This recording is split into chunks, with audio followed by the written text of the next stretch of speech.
bet. Or what some people say Beth. Here, this one says bait. But how you pronounce it, bet is usually what I've heard. But the letter bet is used for the number 2. And also, it was a symbol of the home, the house of a meeting or a holy temple. Since the very pronunciation of this letter forms the Hebrew word that means house.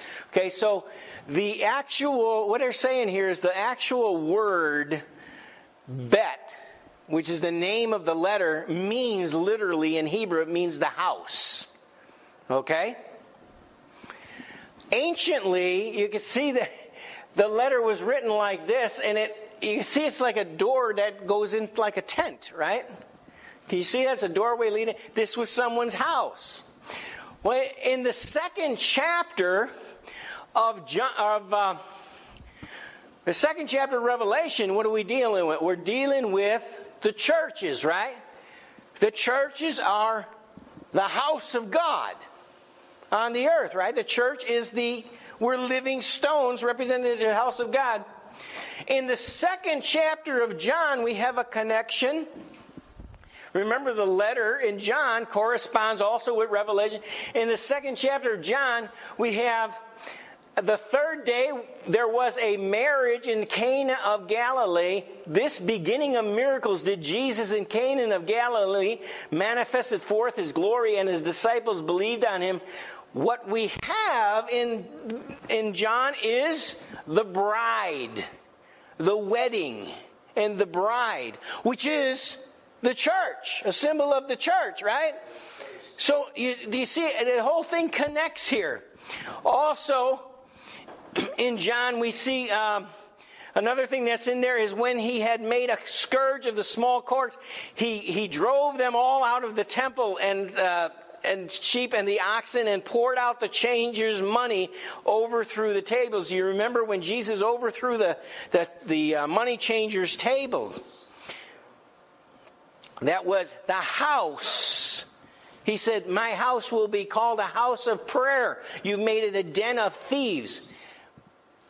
So the emphasis was upon the house, which that second letter represents the house of God, okay, which is the church, right? The next slide connects again. The second constellation is actually the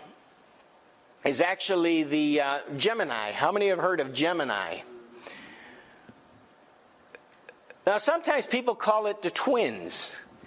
But anciently, what it actually was represented, it mostly represented two people that were in a blood covenant with each other.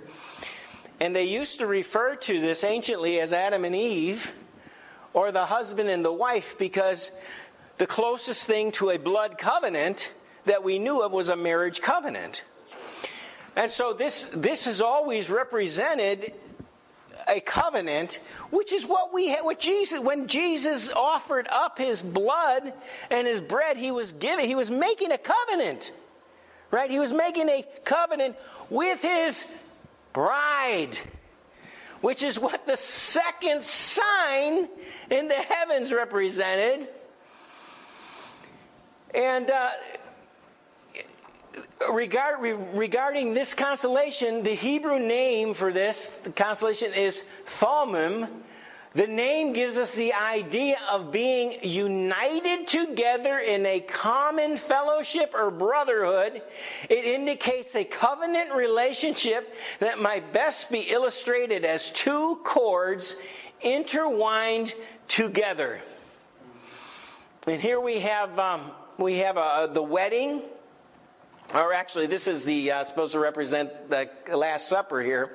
But we have a thing here talking about the blood covenant. The blood covenant was akin, let me get over here so you can see the picture, akin to that of a marriage covenant in the minds of the people of old. And some of the ancients thought of these two figures as representing Adam and Eve bound together in holy matrimony.